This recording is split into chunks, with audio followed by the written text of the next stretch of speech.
사회에 존재하는 다양한 이슈에 대해서 가감 없이 우리 생각을 표현하는 시간입니다. 세상의 모든 리뷰 김선영 문화평론가와 함께합니다. 어서 오세요. 안녕하세요. 예, 한때 뭐 여러 유명인들의 논문 표절 사건 우리 사회를 떠들썩했던 적이 꽤 많이 있었습니다. 그렇죠. 뭐 최근에도 좀 있는 경우도 있었는데 네.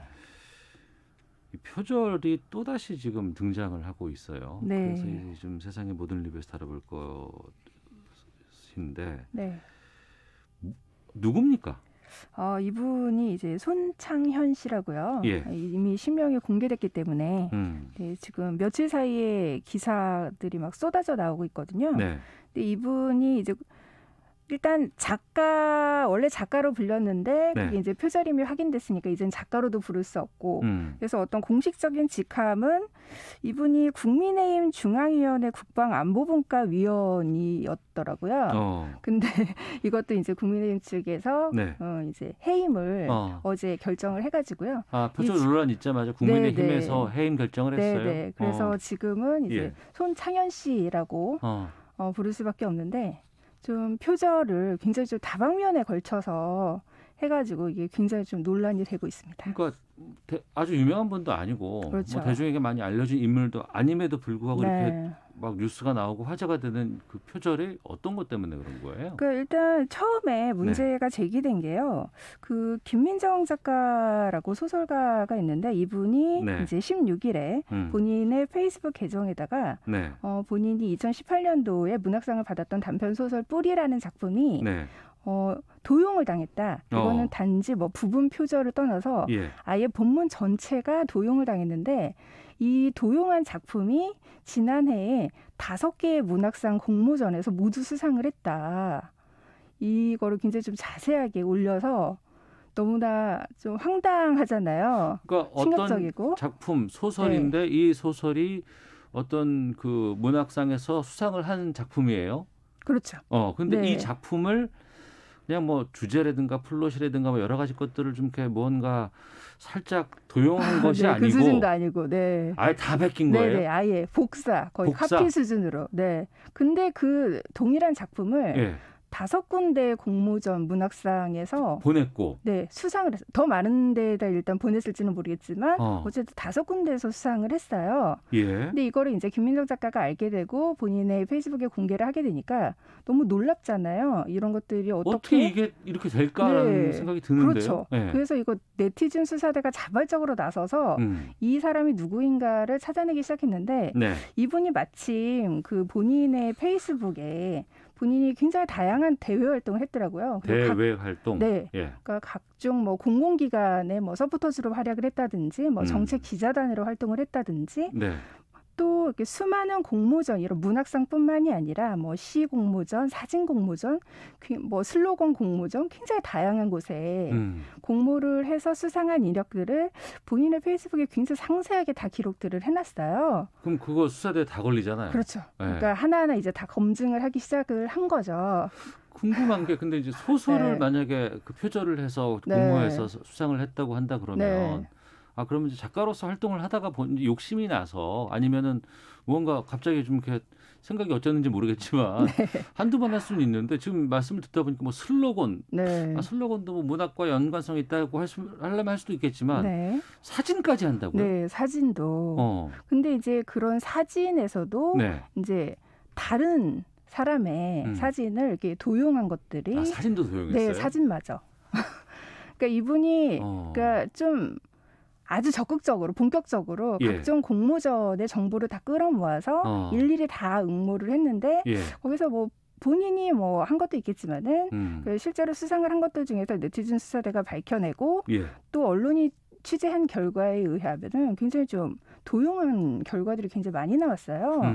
그래서 이게 명백하게 범죄 행위잖아요.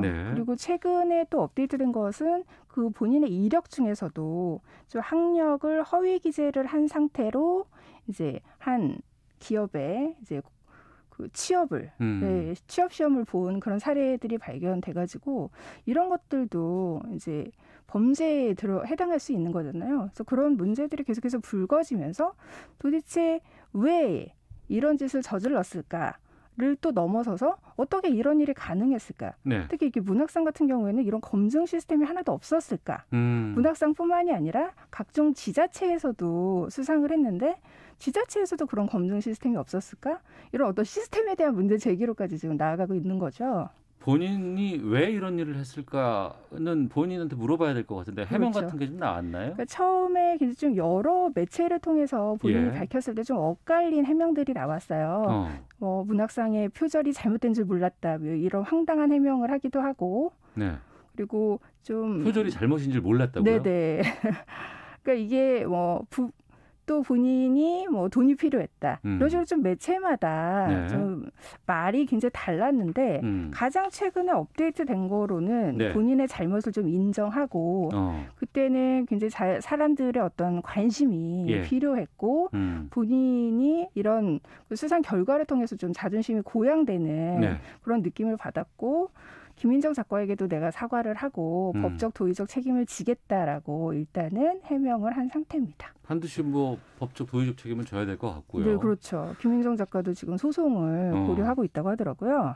표절을 잘못이고 책임져야죠. 근데 다만 공모전이라는 건 심사위원들이 있고 그렇죠. 이 공모전을 운영하면서 그동안에 쌓여있는 여러 가지 역사적인 게 있잖아요. 1회부터 몇 회까지 그동안 했고 어떤 수상작을 발표하는 이유라든가 또 당연히 이런 것이 있다 그러면은 표절에 대해서 검증 시스템들이 다 존재를 할 거라고 생각이 드는데. 그렇죠. 그게 기본이라고 생각을 하는데 이번 사태를 통해서 그게 너무나 허술했다는 게 드러난 거죠.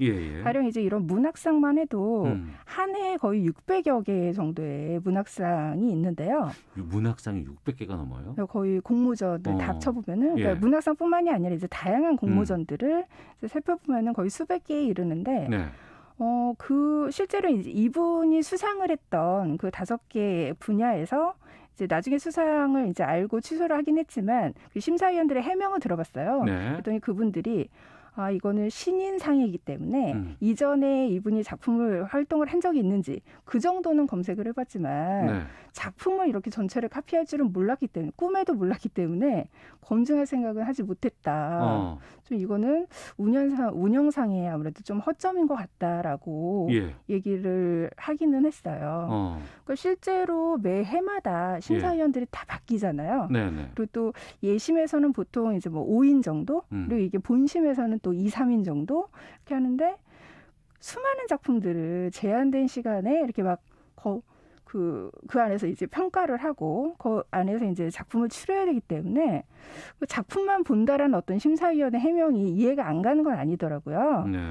근데 이제 나중에 이 작품이 어떤 가치가 있어서 선정을 하더라도 그러니까 최종 후보라든가 최종작으로 선정되기 직전에는 이 한 작품만 갖고 확인해 볼 수 있는 거 아닌가요? 하다못해 컨트롤-C, 컨트롤-V를 해갖고 본문 내용들을 좀 복사해 보면은 검증이나 이런 것들이 가능하지 않을까 싶은데. 그러니까요. 한 군데서라도 그렇게 했었으면 진작 문제 제기가 됐을 텐데 전혀 몰랐다라는 거죠.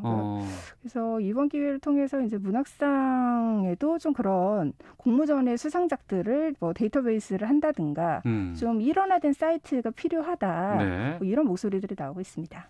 근데 이제 말씀하신 문학상뿐만 아니라 사진이라든가 이런 것들을 어떻게 다 할까요, 그걸?